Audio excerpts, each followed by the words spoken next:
Nice to see everyone, and welcome again to the Artist Now lecture series. Tonight we're lucky to have Arthur Hash presenting, and in a second, Aaron from the Object Group will come up and introduce our guests tonight. But as always, I usually preview stuff that's coming up. Is this mic working well? Way back there? So picking it up good. So at any rate, we do not have a visiting artist next week. That doesn't mean my class isn't meeting. So 100+ students in attendance in my class, we meet next week, just like always. And we will learn, we'll have many visiting artists, right? We'll have Ricardo Dominguez, Natalie Jermachenko, Graffiti Research Laboratory, all types of visiting artists. But I'll just be me presenting. So we don't have a visiting artist. I should highlight an event coming up this week. Friday at Innova is the Mary Knoll Show. So try to attend if you can. 5 to 8, it's at the Innova Gallery right on Prospect Ave, right across from the Zoomies. You probably all know where it is, next to American Apparel, next to Urban Outfitters. This is the annual grant cycle that highlights 7 artists in Milwaukee. It's a great program that champions local artists. So come out, see contemporary art. You'll see my work as one of many people. So I don't want to... Nicholas is one of the artists. Thank you. And you'll know more about my art because I'm presenting next on the Visiting Artists lecture series. But enough about me. Let's hear about our guests tonight. So Aaron is going to introduce our guest.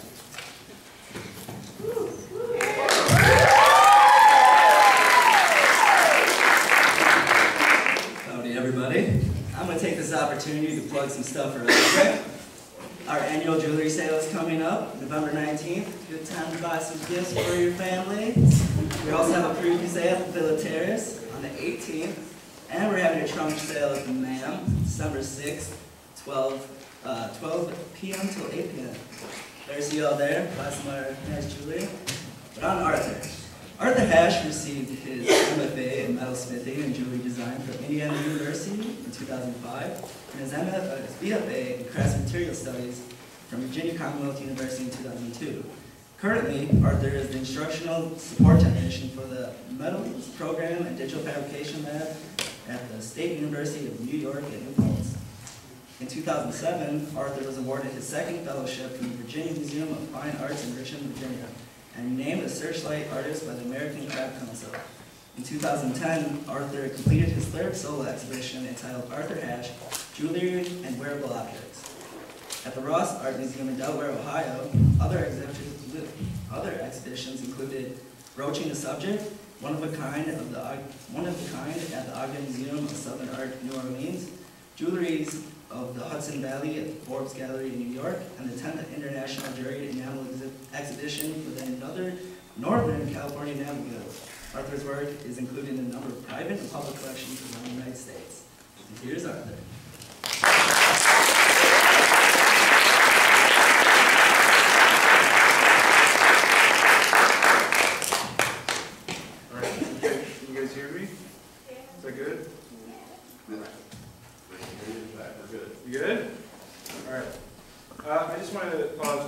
Thank you so much for inviting me. I have this love for the Midwest. I went to school in Indiana, so I come back here all the time. All right, so Frankie invited me to lecture a little bit on what I do and kind of bringing two worlds together with technology and handcraft. So I've kind of thrown in a little bit in 3 parts here. I actually put a lot of my own work in here too, so you get to see a little bit of what I do, and a little bit of what other people do, and a little bit of what we do at New Paltz. So, jewelry in many ways is a transceiver, transmitting a message and receiving a response. It is a wireless communication through a worn object.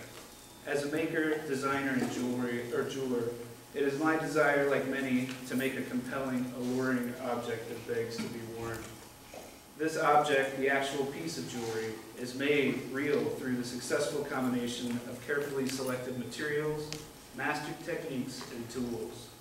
Heavy with history and tradition, these tools are an important part of what I am and what I do. How they are used defines my work and my role as a maker. Part 1. In 2005, after a number of years of using computer-aided modeling and manufacturing in my own work, I was given the opportunity to teach my very first CAD class. It was offered to all fine arts students, but specifically it was intended as an elective for crafts majors. Crafts material studies at Virginia Commonwealth University consisted of fibers, ceramics, glass, wood, and metals. The class was called Digital Fabrication for Studio Arts. I designed the class to show studio artists how they can use a computer to design and fabricate objects. After teaching this course, it was apparent that it was hard for the students to switch from a hands-on process to something that in some ways was very hands-off. I realized that for someone that had never used a computer to design, program, render, and ultimately produce an object, the notion of there being this magic box that generates an object with a click of a button might not be too far of a stretch. By the end of the semester, the students in my class realized that just like the tools in their own studio, practice makes perfect. When introducing new tools to artist studios, one of the largest hurdles to jump is time. For the most part, crafts artists understand that mastering a tool requires years of dedication. Understanding the capabilities and limitations of the tool is part of the process. For makers, reputation, quality, and credibility are built not in days, but years. The idea of sitting in front of a computer for a year might sound like a prison sentence, and learning 3D modeling software might seem daunting. The gap between the real object and the virtual object is getting smaller and smaller every day with the additions of more advanced hardware and software.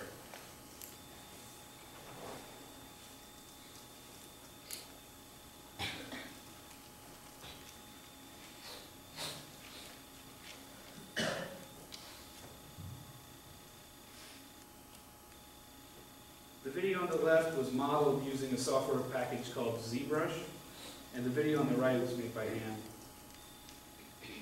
Where most objects produced using hard surface modeling can easily be duplicated, ZBrush has the ability to interface with pressure-sensitive devices and hardware. This means the more pressure you apply, the more surface indents or inflates, allowing an artist to sculpt a unique digital object.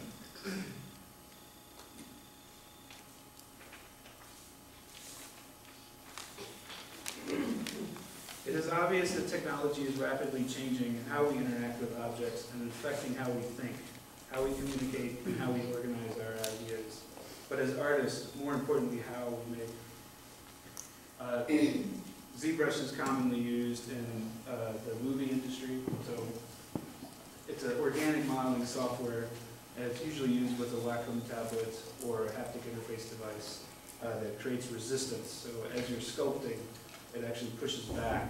So for people that have a hard time using a mouse or just kind of sitting at a computer, is a beautiful modeling tool. Students coming out of school do not have the luxury of a university-scale studio that they previously had access to. However, most of them already possess a computer. Exposing students to digital fabrication gives them an advantage of making without a studio. 4 years ago, we set up a digital fabrication lab in the Fine Arts Department at the State University of New York at New Paltz. This lab was designed not only to be a classroom, but to also serve as a workspace where students and faculty can utilize new software and hardware. It is part showcase, part classroom, and part laboratory. The lab is fully staffed by faculty, technicians, and graduate assistants. We have 4 machines that are the cornerstones of our facility. The first, a sealed CO2 laser cutter engraver. This relatively low power laser has the ability to cut wood, plastics, leather, felt, paper, and many other materials. This machine not only has the ability to cut thin material, it can also mark or engrave materials, giving it a unique ability to be by a number of departments. Students have also experimented with making acrylic dyes for both blind embossing and printmaking and hydraulic forming in metals. Even more recently, we've been experimenting with laser etched enamels, and we're excited about this new form of mark making in fine art jewelry, and have just scratched the surface.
So just for a quick explanation, the laser fires at 2,000 degrees Fahrenheit, and the normal firing temperature of an enamel is 1,500 degrees.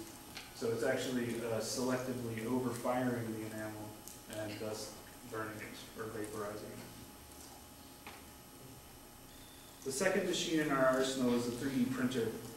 Most 3D printers are for visualization purposes only.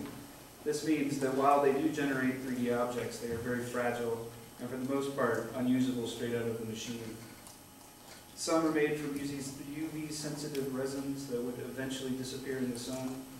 Other machines print in a starch-based substance and do not allow for detail and often crumble when touched. Our machine is a fused deposition modeler, and it prints in a durable ABS plastic, the same material that Legos are made from. When printed solid, for an example, a gear or a knob can be used immediately without sealing, setting, or finishing. An FDM machine uses an additive process where by layering material on top of material, it can produce a 3D object.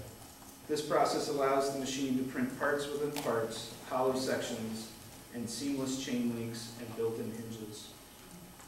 Another added bonus to this machine is that it has the ability to print skinned parts that are mostly hollow. So it can print durable, larger wearable items very easily. This, in combination with ZBrush software, allows our students to digitally sculpt jewelry with endless possibilities.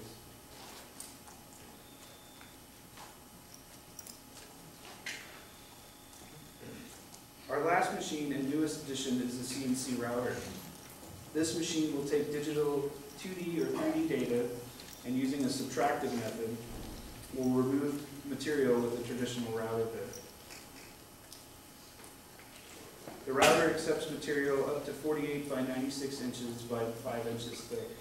It has the ability to cut wood, MDF, plexiglass, nylon, and aluminum billet.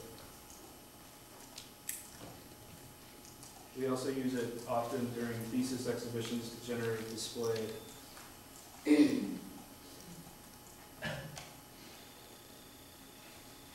By stacking materials such as foam or MDF, you can cut 3D shapes. One accessory of this machine that we've yet to implement is the 3D probe that, when chucked into the collet, scans surfaces. This 3D scan data can be used to recreate objects digitally or physically in any of the other machines I've mentioned.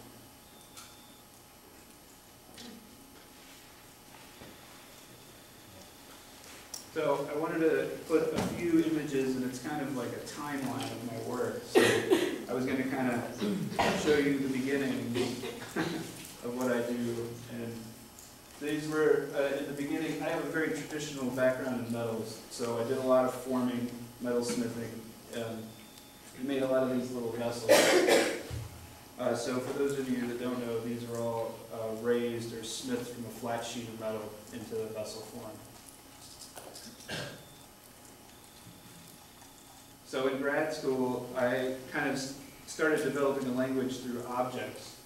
And then these vessels became kind of abstract forms, human forms with mouths, where they would kind of lean to the side. Just for a scale reference, this sterling silver vessel is about 9 inches across.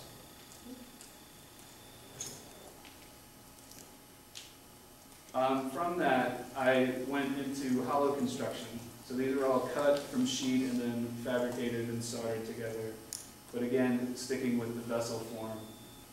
And very interested at this point in kind of this frozen moment in time, which I'll get to in some of the other pieces.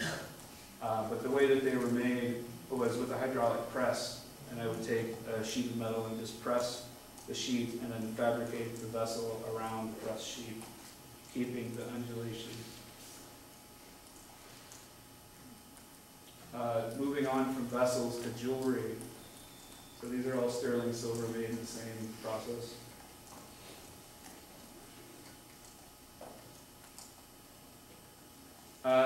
I think at this point it's like kind of the transition from the vessel form into wearable art. So the bracelet on your right was made by taking a sheet of metal and just forming it by hand, just bending it back and forth until I was happy with the surface, and then hollow constructing the bracelet from those two sheets, front and back.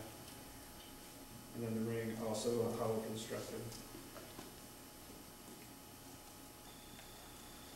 So sometime in grad school, I started experimenting with other material.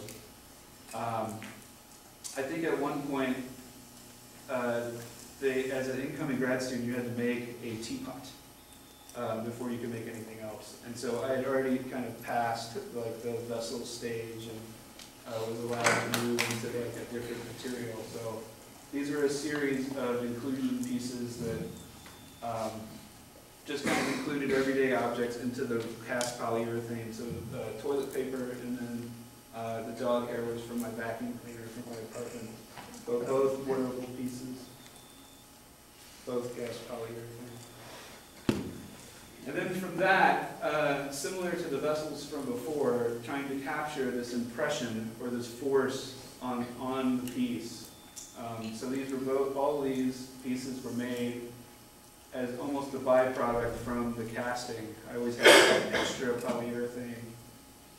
I think in the beginning, I always mixed too much and I had a little extra, and I didn't know what to do with the extra. So I started pouring it into plastic bags, and then creating these bracelet forms to press together to keep the bracelet. And then as it cured, I would peel the plastic bag for the form. The one in the center is actually self-skinning polyurethane foam, so it's like a Nerf toy.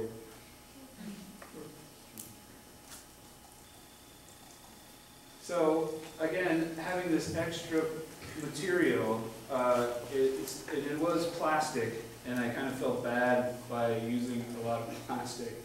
I had all of these extra cups of polyurethane, and I would accidentally pour them onto the surface and create these puddles. And after a while, I really enjoyed the puddles and started making pieces from the puddles. So both of these bracelets were actually cast-offs from the castings prior, and then adding the sterling silver in the center.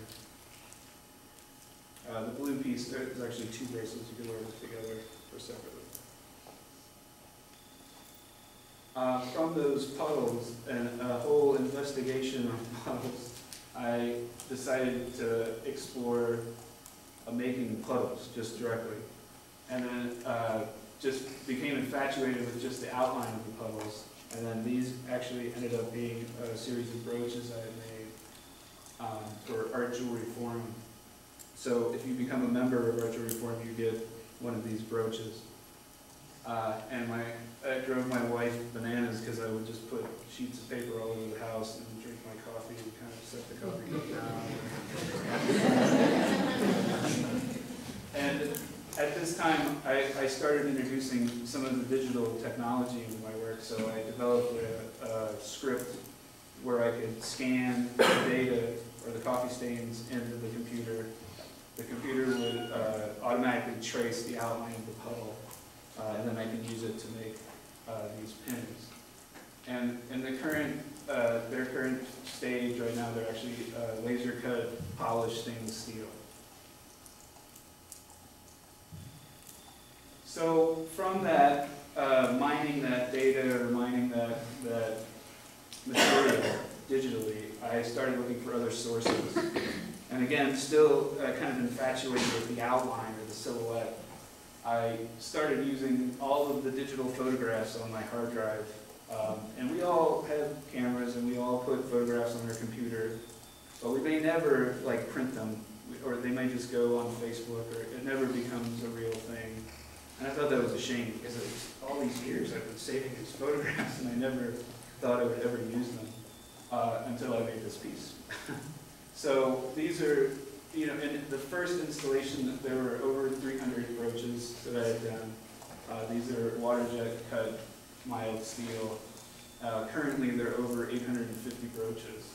And I just continually add, using the same script from the coffee stain brooch, just dump it and then cut it and then install it. So I kind of always envisioned this in someone's house where they would walk through the hallway, and as they were leaving the house they can choose a brooch and put it on. So it became sort of this strange like collection of action figures to me, but they all retained the same scale as the photographs, so they were a lot smaller. And I took all the photographs, but what I started noticing is that a lot of people could relate to the images because the silhouettes were just kind of, everyone saw stuff of their own photographs and my photographs, the poses. And I think that was a really nice kind of happy accident. And of course, the tool paths that was generated with the silhouette, the outlines, ended up becoming a series of large archival inkjet prints. So this is 72 by 44. And then of course there's a layer of transparency as the silhouettes stacked on top of each other.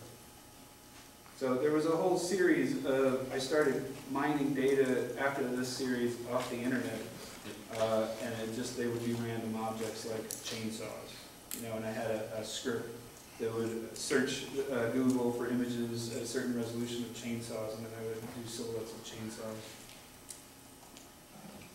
And then after a while, you know, I felt like I was losing authorship of the image. So right now I'm working with hand drawings and then digitizing the hand drawings in order to use the laser engraver to engrave the hand drawings onto wearable brooches. And again, this is enamel on copper with silver findings. And some more, I'm kind of getting into a little bit with digital painting, so using the Wacom tablet like I would with the ZBrush software, and then painting directly on the screen, digitizing it, and then tracing it, and then etching it on the enamel. So just to, you know, for those of you who don't know, the enamel gets fired on the copper in a kiln, and then it comes out, and then gets etched by the laser, and then it gets refired in the kiln. So it's a very kind of multi-step process. And then these are a series of brooches that were more of the digital paint, or more of the regular painting or ink brush, and then scanned, and then laser cut from acrylic.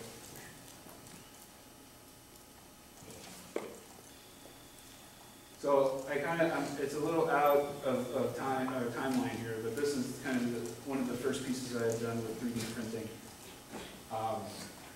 And for me, the 3D printer was great because I could make objects that I didn't know how to make in metal. You know, it was just, and they could be big and wearable and just great. And so I used the 3D printer kind of in a way that I don't think a lot of people use it, where it actually produces a final object. So it would come straight out of the 3D printer and then it was done. You know, a lot of people like to cut it apart, or it's a part of another part. But this series that I did of the bubble bracelets were just digital spheres that were populated along a tool path. So I wrote another script, and I would draw a circle, which was the basic bracelet form, and then it would populate that tool path or that line with bubbles, and they become bracelets and rings. And again, this is the same FDM printer that prints in the ABS plastic.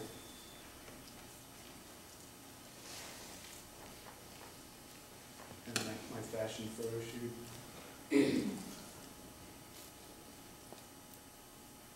So this is actually the same piece as the spheres, but the surface has been reduced. So it's very similar to like when you take a JPEG in Photoshop and reduce the resolution. It's the same way with 3D surfaces. So instead of a smooth surface, it becomes faceted, and you reduce something called the polygon count.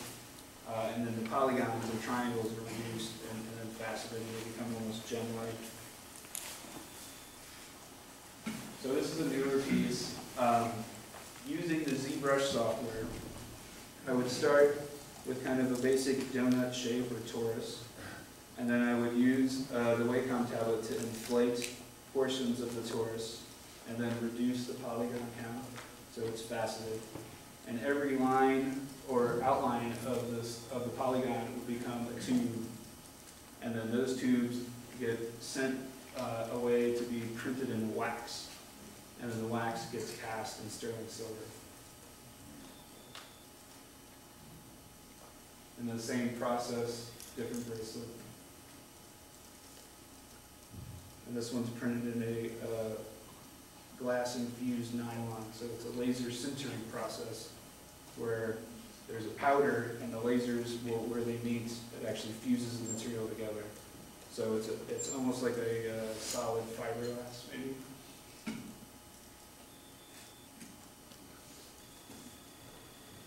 And so continuing with this faceted shape, I'm generating more objects or more bracelets here.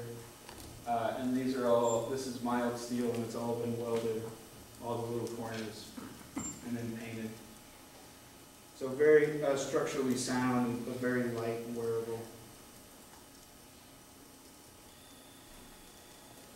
And so, moving on again, this is again a newer piece where I would take a 2D surface, a digital 2D surface, and actually just like the bracelet from before, I would push and pull the surface in the software, so it would have undulations, and then I would do a 2D projection of the 3D surface. And then those polygons, the outlines of the polygons get etched with the laser on the surface of the enamel. And so this piece from the front, when you're viewing it, it appears that it's wrinkled, but then when you get closer, you realize it's flat. And then it hinges at the top, so there's a little bit of interaction when the person wears it and they lean over and the piece like kind of leans forward.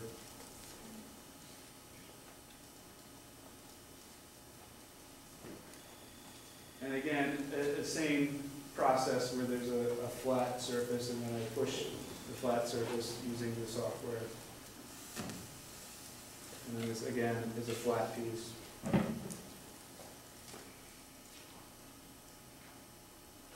So part of using the ZBrush, which is different than AutoCAD or Rhino, which is another popular hard surface modeling software, is that if you had two people in a room that both knew how to use AutoCAD or Rhino, and one person started generating data on the computer, the other person could duplicate that just by watching them. But with ZBrush, since it's pressure sensitive, it would be virtually impossible for someone to make the same object again on the computer. So using that, I've started generating more renderings. These are actually digital renderings, not actual real pieces, but they do end up becoming real pieces eventually using 3D printing.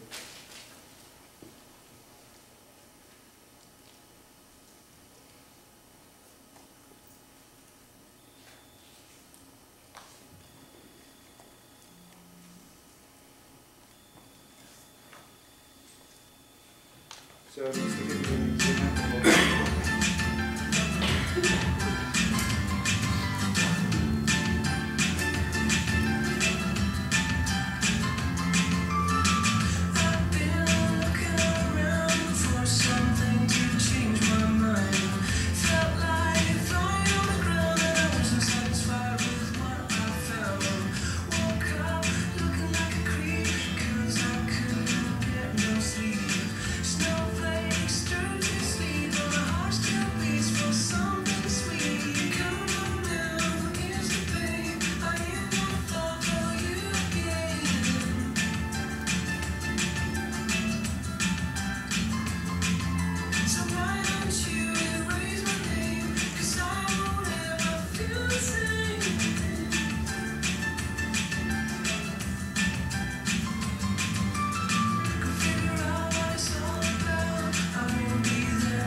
So the ZBrush software is very easy to use, and I think that it's important to realize that there is like this difference between the software packages, and where you're almost like plugging in numbers or selecting endpoints. And for those of you that have probably taken Frankie's class and Rhino, kind of know how the software works. But you know, just like architectural CAD modeling, you know, you need it to be 2 inches long, and you type in 2 inches, and it becomes 2 inches. ZBrush has no scale of reference at all.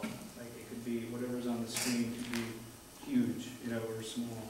So there's always an output to a secondary software program in order to 3D print it. And so using all of this software together, I started making some more different pieces, I guess, but these were a series of enlarged clasp necklaces where the actual chain is printed as a chain in the 3D printer. So when it's printed, it comes out of the 3D printer and it's a fully movable chain. And then the clasps themselves have springs in them and they actually open and move. And this piece is a ball chain, and all the balls, you can adjust the length just like you would with a metal ball chain.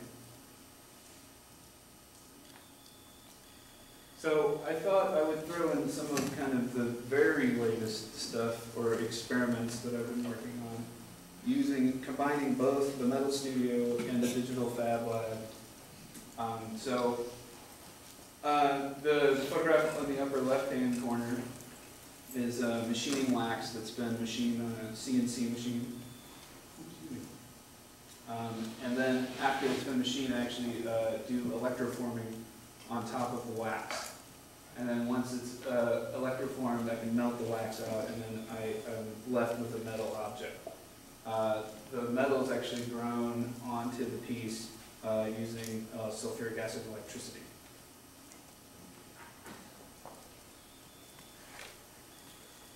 Some of the other things that we've been experimenting with, you know, we have this large CNC machine, and the department always wants us to develop things and show it off, and so we've been commissioned often to do furniture pieces or shelving, or I'm actually developing jewelers' benches for the studio.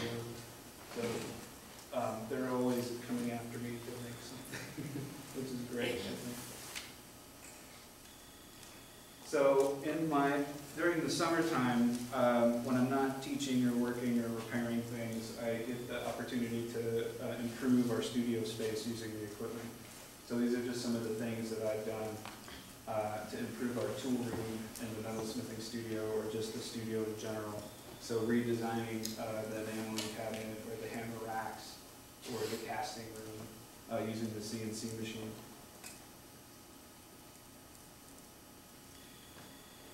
Recently, I was given a commission to design a commemorative coin celebrating the 125th anniversary of the Village of New Paltz and the 150th anniversary of the fire department. And this, you know, originally we went through a whole lot of design stages, and eventually landed on having the coin prototype 3D printed and then molded and cast in bronze. So after the casting process and then after the finishing here.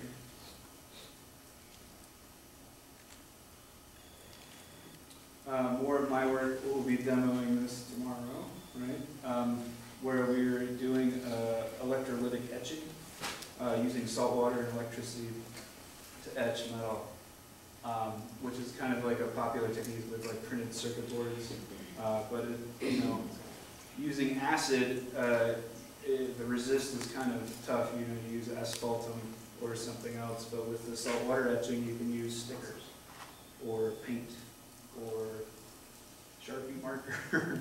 So part of the equipment, or one of the other equipment I didn't mention, is a vinyl cutter in our digital fabrication lab. So we've been using the vinyl cutter to create stencils or stickers, and then applying them to metal and then etching them. And then this is a technique called champovet, where enamel is inlaid into the cavity that is etched away, and then using brooches I made for an exhibition in San Francisco.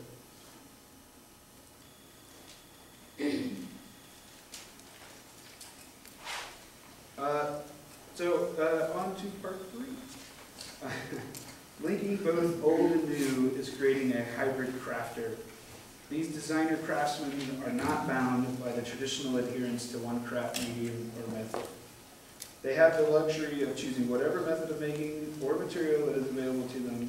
By having this freedom, they have the ability to move between the lines, blurring the boundaries of crafts, and by doing so, they're not only redefining the studio artist, but also changing what we consider craft art and design. Jewelry has historically been decorative in nature and commonly referred to as luxury art. As a modern jeweler, you can be versed in traditional metal skills in combination with new fabrication ideologies, such as industrial rapid manufacturing, instant visualization through computer-aided modeling, or the newest technology, direct metal 3D printing, which allows you to print directly into gold-plated stainless steel and bronze. Art jewelry, in my opinion, living and breathing in its own world, has the most to gain from all of this. Here are a few examples of the successful integration of technology in studio jewelry and crafts. So, you guys have probably seen QR codes, but this is the Russian pavilion at the Venice Architectural Biennale, where they populated the whole interior space with QR codes and then had iPads for people to come in and scan the QR codes that had information about Russia.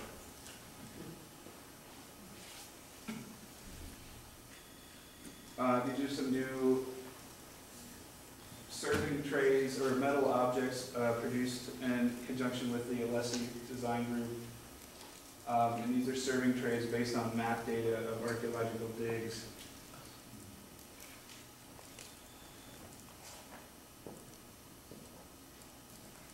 This is a metal serving plate where this lotus leaf was actually 3D scanned and then replicated in stainless steel.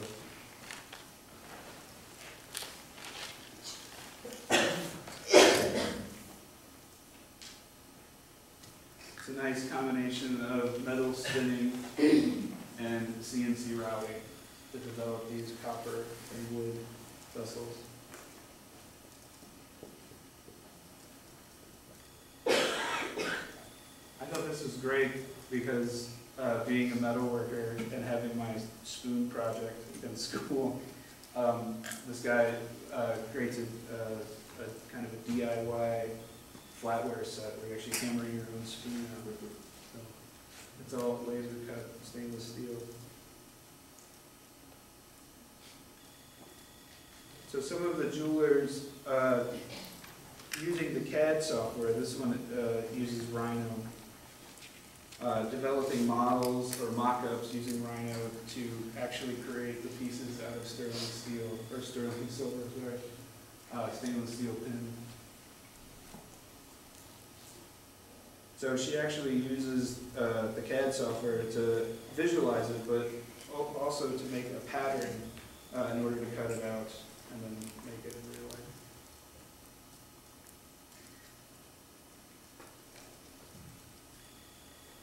So this bracelet, these are both digital renderings, but again, similar where there's a reduction in surface to facets. And then these facets are actually splayed out and cut and then refabricated and soldered together into bracelets. So it has the appearance of being a cast piece, but it's actually hollow constructed. So everywhere you see a facet is actually a solder seam. So to kind of get a better idea of what it looks like before and after.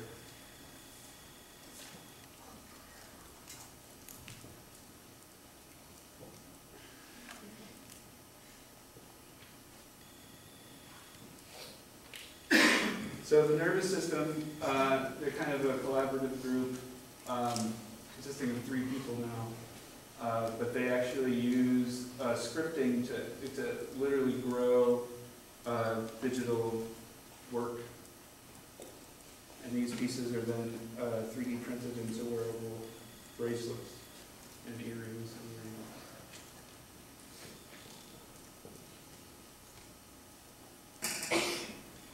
rings.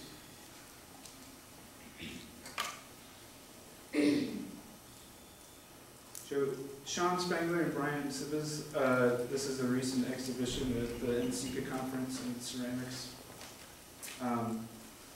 Sean made a ceramic vessel on the wheel, and then Brian 3D scanned the ceramic vessel, and then they made new vessels from that data by recombining the shapes, by dissecting the shapes and putting them back together. This piece is industrial foam. It's been CNC cut with all the different iterations of the same vessel, and then refired in clay. The CNC was actually used as a slip mold in order to cast these objects, and then fired to make an installation.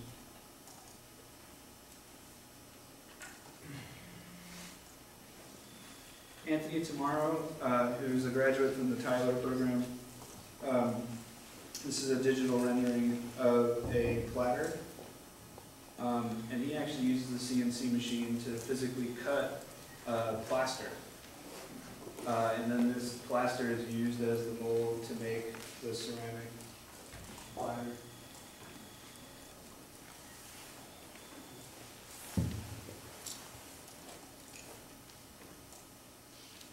Phil Renato, also kind of a digital guru kind of guy. This is two different bracelets, but he uses a piece of software that also kind of grows 3D data, but this is based on water, so the splattering of water. And using the software, you kind of will exaggerate the droplets that kind of flow out from the center point or grow back in. And these pieces are 3D printed in ABS, the same material, and then he uses a process with automotive paint where he paints and seals the ABS. But he also has done some experiments with doing the electroforming on top of the 3D printed piece.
I'd like to end with the results of a questionnaire that I sent out to a number of prominent metal artists, educators, and metal professionals, asking their opinions on technology, traditional handcrafts, and jewelry.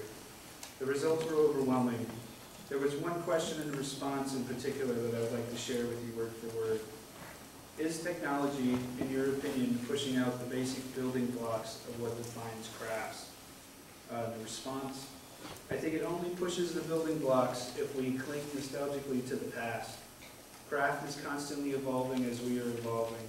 Our needs as culture, our needs as makers, our interest as a culture, our interest as makers change. Technology is one tool that's been incorporated to address our changing existence. Makers create ways to address their concerns using whatever means they have around them. Some have CAD and some don't. It's all based on what's being made at the time. And that's it.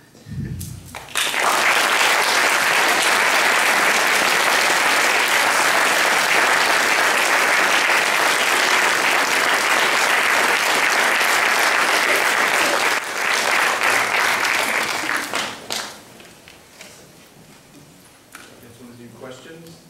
Yes. Yes. How much did you go to classes to learn these programs, or was it self-taught? That's a good question. I actually took one class, and everything else is self-taught. So I took the basic Rhino class in grad school, and then after that, it was just waterfall. With your ability to use this technology, like how do you go about deciding what pieces that you should make a bunch of? That's a good question. Like production work versus Right. one-of-a-kind pieces. I think, I only kind of showed you guys like a small window of like the work that I make. So there actually are multiple pieces of each piece in different forms. Occasionally, though, I run into trouble because I have gallery representation of jewelry galleries, East Coast, West Coast, and I have a deal that I can make 3 of each piece. So one for each gallery and one for myself. And then I usually keep that one piece to like bring to lectures and exhibitions, etc., or workshops. So, but there's a lot of investigation. So, the final piece, there may have been like a dozen of the same enamel piece that didn't quite fire right, or didn't quite, but it provided a lot of information for the next piece. So, yes. Those 4 machines, what's the cost? The cost. It's a serious question because the technology is amazing. Yeah, So absolutely. I'm curious, the accessibility, obviously, students have it in universities, big companies have it. What's the general cost of that set? I can answer that in 2 parts. The first part is that it's very expensive. But you guys have students have the unique ability to actually get hands-on experience with this stuff. So, it's not always that you can have that access when you get out of school, but it's becoming more and more common. The price is dropping dramatically. I think that the laser cutter, when we initially purchased it, the small tabletop version was $16,000. But you can buy that same laser cutter now 7 years later for $4,000. So, and a lot of the machines that we've been talking about during lecture can kind of make themselves in a weird way. So we've been trying to, not as successfully as Frankie's been doing here, where you're actually like duplicating a 3D printer using a 3D printer or a laser printer. So they do have that unique ability, so once you get one, you may get 10, right? But the second part being that I didn't have access to a lot of this stuff originally, and there are a lot of online service bureaus that will provide 3D printing and laser cutting and laser etching and CNC routing even now. But we're also usually open to any investigation with external projects. So we do projects outside the school like the coin, and we encourage the students to kind of get involved and do both halves, both sides of the coin. Where they do some casting, they do some 3D printing, and they do some modeling. So.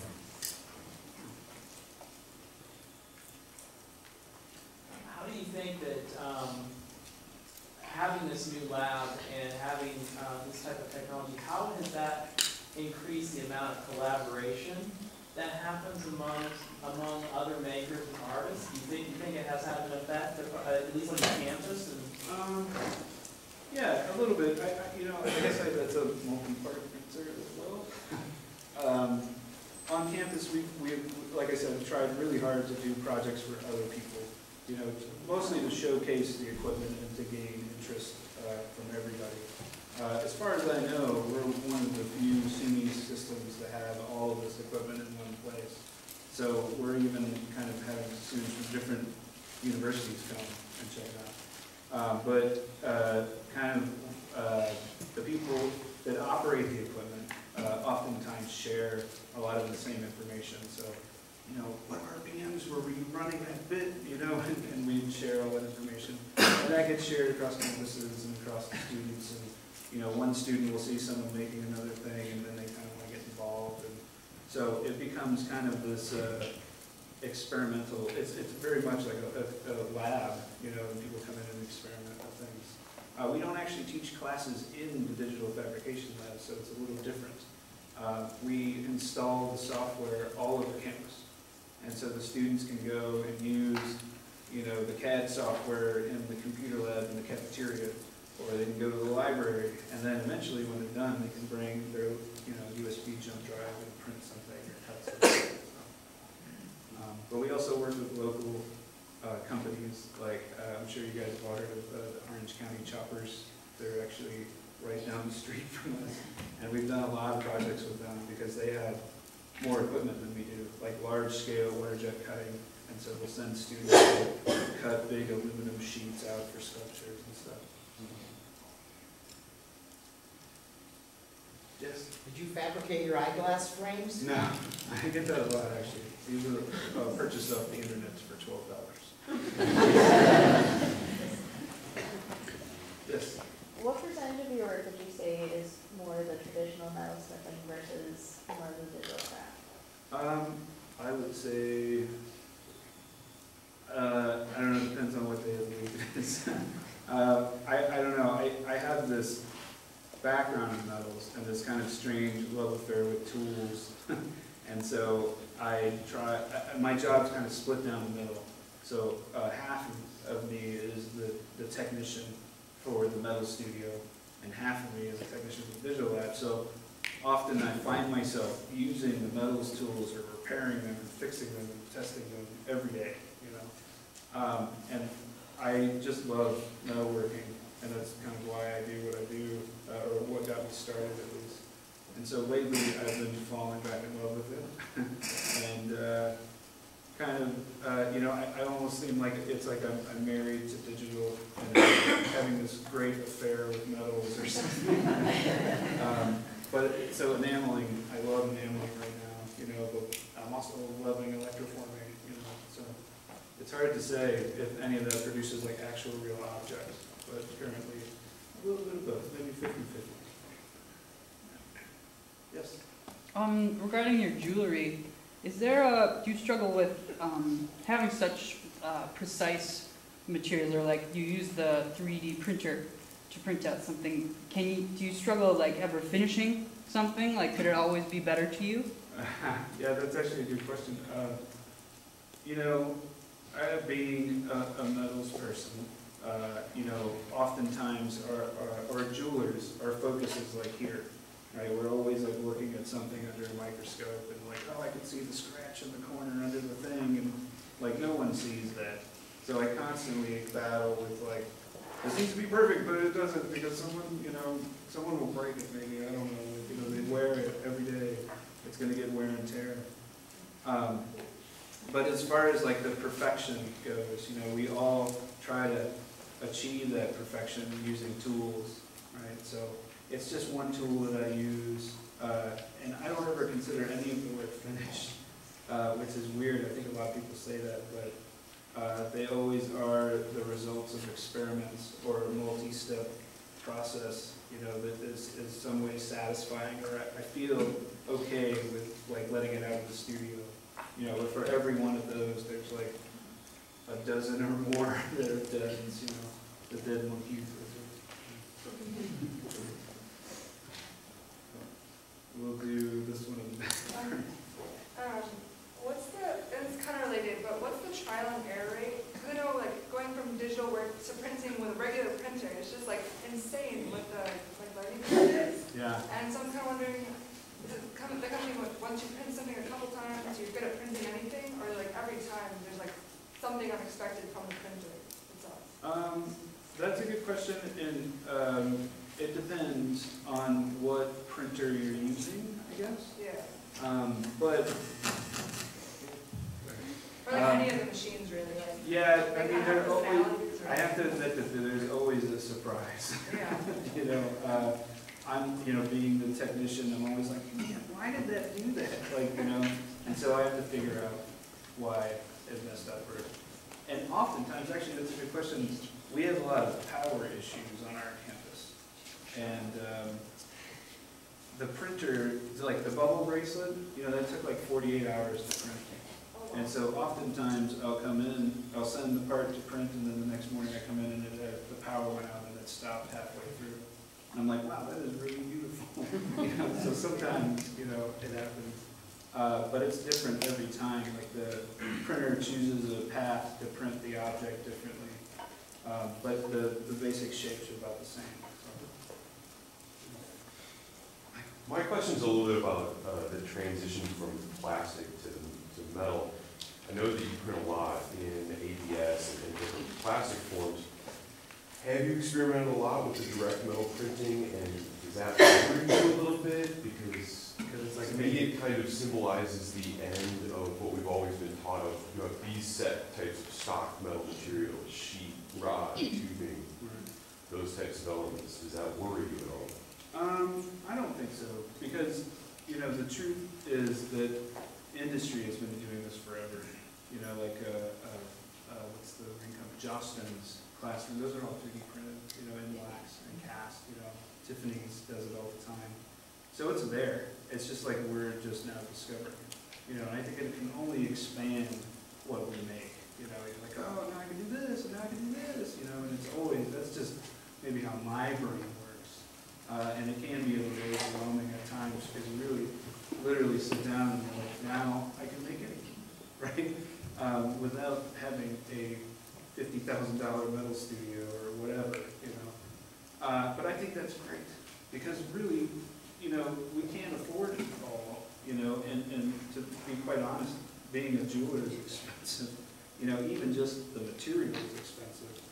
So it gives me the ability to be versatile and be able to jump back and forth. And it also gives the students the ability to actually, I mentioned in the lecture, to continue to make work, you know, without having all of the tools.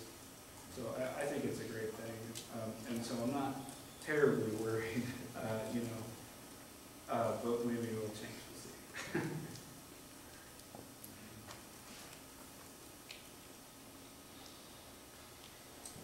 Any questions? Well, thanks, guys.